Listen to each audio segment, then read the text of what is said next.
भारतीय संविधान ही नहीं बल्कि आरबीआई के गठन में भी अंबेडकर ने निभाई थी अहम भूमिका। जानिए ये दिलचस्प किस्सा। बाबा साहेब भीमराव अंबेडकर की आज 130वीं जयंती है। अंबेडकर ने भारतीय करेंसी पर एक किताब भी लिखी थी। आरबीआई के गठन के लिए बने हिल्टन यंग कमीशन को उन्होंने एक रिपोर्ट भी पेश की थी। भारतीय संविधान ही नहीं बल्कि आरबीआई के गठन में भी अंबेडकर ने निभाई थी अहम भूमिका।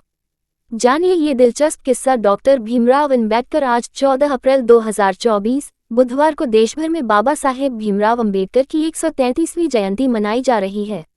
ज्यूरिस्ट, राजनीतिज्ञ, अर्थशास्त्री और समाज सुधारक अंबेडकर को भारतीय संविधान का निर्माता भी कहा जाता है।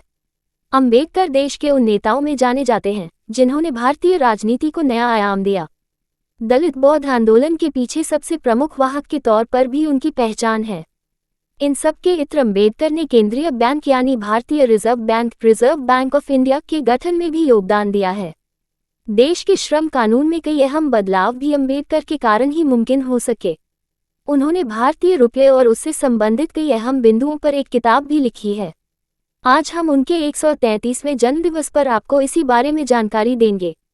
हिल्टन यंग कमीशन के सदस्यों के हाथ में थी अंबेडकर की किताब भारतीय रिजर्व बैंक का गठन। अंबेडकर द्वारा ही तैयार किए गए गाइडलाइंस, वर्किंग स्टाइल और आउटलुक को लेकर तैयार किए गए कॉन्सेप्ट पर हुआ था। अंबेडकर ने ये कॉन्सेप्ट हिल्टन यंग कमीशन के सामने पेश किया था। हिल्टन यंग कमीशन को royal commission on Indian currency and finance भी कहा जाता है।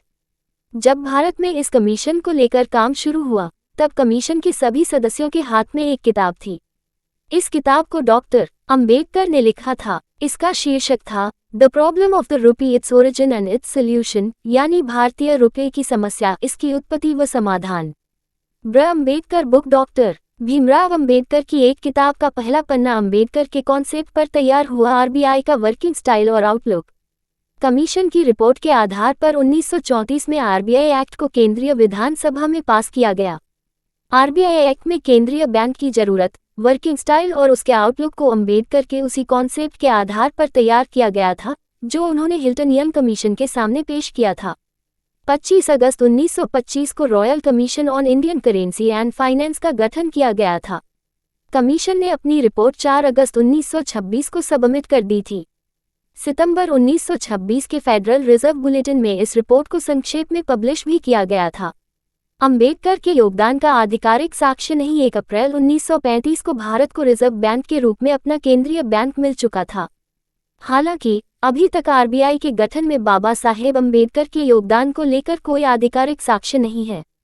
आरबीआई की आधिकारिक वेबसाइट पर हिल्टन यंग कमीशन का जिक्र है, लेकिन अंबेडकर के बारे में कोई जानकारी नहीं मिली। हालांकि कुछ किताबों में इसका जिक्र मिलता है। Hilton commission report, royal commission on Indian currency and finance report, source RBI website. Labour reforms में भी अंबेडकर का अहम योगदान। डॉक्टर अंबेडकर को कई लेबर रिफॉर्म्स के लिए भी जाना जाता है। उन्हीं में से एक के तहत काम करने के समय को 12 घंटे से घटाकर 8 घंटे कर दिया गया था। नवंबर 1942 में नई दिल्ली में इंडियन लेबर कॉन्फ्रेंस के 7वें सेशन में ये बदलाव हुआ था। इसके अलावा महंगाई भत्ता, लीव बेनिफिट, कर्मचारियों का इंश्योरेंस, मेडिकल लीव, एक जैसा काम एक जैसा भुगतान, न्यूनतम मजदूरी और समय समय पर पे स्केल का रिवीजन भी शामिल था। अंबेडकर ने 20 पन्नों में लिखी थी अपनी आत्मकथा। डॉक्टर अंबेडकर ने 1936 में लेबर पार्टी बनाया था। 1942 में इसे बदलकर all India scheduled caste federation कर दिया गया। मृत्यु के बाद उनके फॉलोअर्स ने इसका नाम रिपब्लिकन पार्टी ऑफ इंडिया कर दिया। अमेरिका और यूरोप से लौटने के बाद 1935-36 में उन्होंने 20 पन्नों में अपनी आत्मकथा लिखी थी। इसका नाम उन्होंने वेटिंग फॉर अ वीजा रखा था। कोलंबिया यूनिवर्सिटी में आज इस किताब को पढ़ाया जाता है। यह मेरा वीडियो किसी भी तरह की मान्यता, जानकारी की पुष्टि नहीं करता है। किसी भी जानकारी या मान्यता को अमल में लाने से पहले संबंधित विशेषज्ञ से सलाह लें। धन्यवाद।